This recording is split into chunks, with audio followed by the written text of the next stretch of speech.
Kembali lagi bersama saya Prawito Doro di channel prawito.com.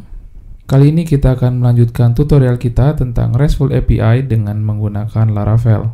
Pada materi sebelumnya kita sudah mempelajari bagaimana cara membuat metode get dengan memberikan respon yang dinamis dari database dan memanfaatkan fitur Eloquent dari Laravel.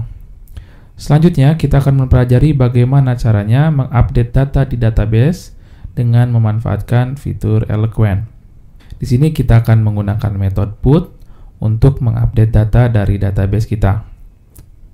Nah, di sini saya sudah membuka project warung kita dan sudah disampaikan bagaimana dengan metode-metode yang lainnya seperti create, get, dan sekarang metode yang kita sampaikan adalah metode put. Nah, metode put ini akan kita gunakan sebagai metode untuk mengupdate data yang sudah ada di dalam database. Metode put ini hampir sama dengan metode post. Dia memerlukan body sebagai request-nya. Sehingga kita perlu menambahkan di sini request dengan kita buat variable request. Nah, request ini akan kita terima dari body yang dikirimkan oleh user.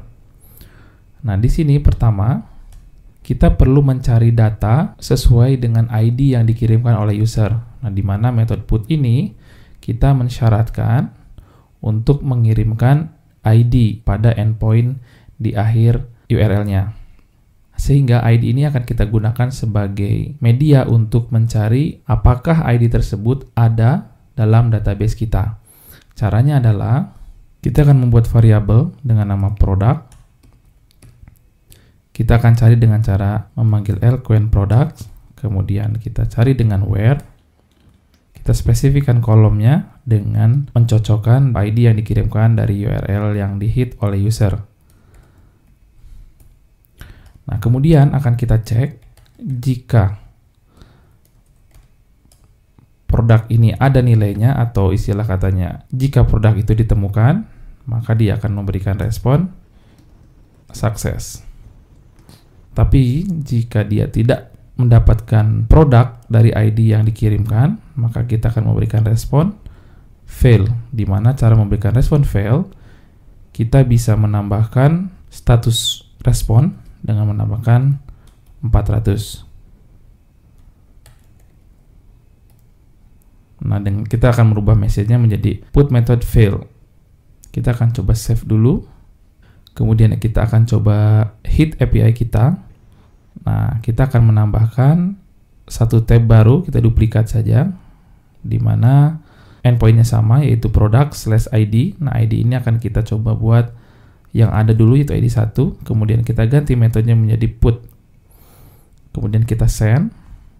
Nah, put method sukses, ID-nya ada 1. Nah, kalau kita coba dengan hit ID 3, di mana kalau kita lihat database, kita tidak memiliki ID 3.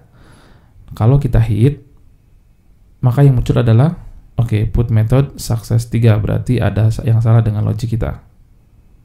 Oh, di sini kita perlu menambahkan first.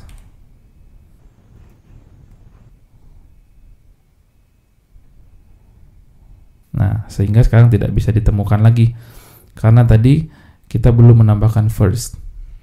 Nah, kalau kita coba hit lagi untuk ID 2 contohnya, method sukses, kemudian dia mengirimkan produk-produknya.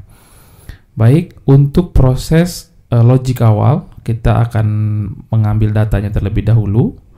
Kalau ditemukan, baru kita masuk ke logik sukses ini. Ketika gagal, kita kirimkan error.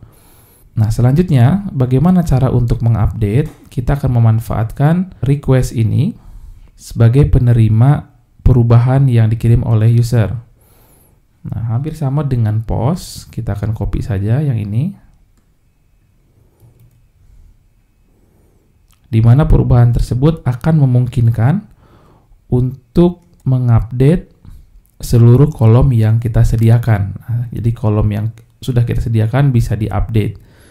Nah, bedanya adalah bisa jadi user tidak mengirimkan seluruh bodinya, atau bisa jadi user tidak mengupdate seluruh kolomnya. Mungkin saja yang dikirimkan oleh user hanya price-nya saja yang dirubah, namun name-nya tidak dirubah. Nah, ini kita harus handle dengan cara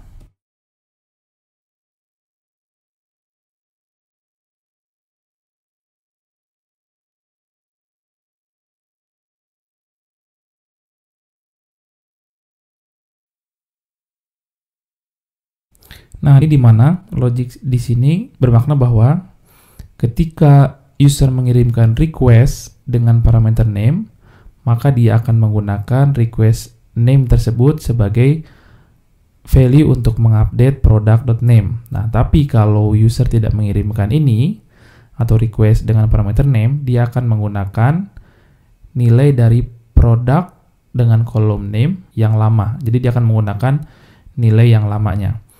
Begitu juga yang lainnya, di mana kalau request price disediakan oleh user atau dikirimkan melalui body, maka itu akan digunakan sebagai value untuk mengupdate price.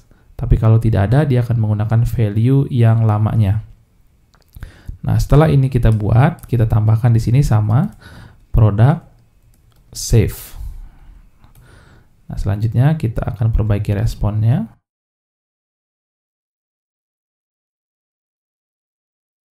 Oke, kita simpan. Selanjutnya kita akan coba menghit API atau endpoint put kita, di mana kita akan menghit endpoint product dengan ID nomor 2. Nah, kalau kita lihat ID dengan nomor 2 itu adalah kacang Garuda, yang mana nilai awalnya harganya itu 20.000, kemudian kuantitinya 10 dan seterusnya. Nah, saya ingin mengupdate item-item di sini. Saya ingin rubah harganya dari 20.000 menjadi 5.000. Nah, di database kalau kita lihat harganya masih 20.000. Kita update menjadi 5.000, kita hit. Nah, price-nya berubah menjadi 5.000. Nah, kita cek database. Oke, harganya berubah menjadi 5.000. Nah, sekarang bagaimana kalau yang kita kirim hanya price-nya saja? Yang lainnya tidak kita kirim. Nah, price-nya kita ganti menjadi 7.500. Nah, kita hit hanya price-nya saja. Kalau kita send, dia akan merubah hanya price-nya saja. Nah, kita akan buka database. Price-nya berubah, sedangkan value yang lainnya tetap sama. Nah, inilah kenapa kita memberikan logic seperti ini. Jadi, kalau request yang tersedia, dia akan menggunakan value dari request-nya untuk mengupdate. Kalau tidak tersedia, dia akan menggunakan value lamanya untuk tetap mengupdate nilai dari kolomnya. Nah, itu untuk fungsi update. Nah, bagaimana kalau kita mengirimkan dengan ID yang tidak kita temukan? Kita akan hit product dengan ID 4, padahal kita tidak memiliki produk dengan ID 4. Kalau kita send, dia akan memberikan respon put method fail dengan ID 4, karena kita tidak memiliki ID 4. Mungkin kita bisa memperbaiki responnya supaya mudah diketahui oleh user. Product dengan ID 4 with ID 4. Mungkin kita bisa menambahkan not found. Nah, sehingga message-nya semakin jelas. Kita akan hit ulang.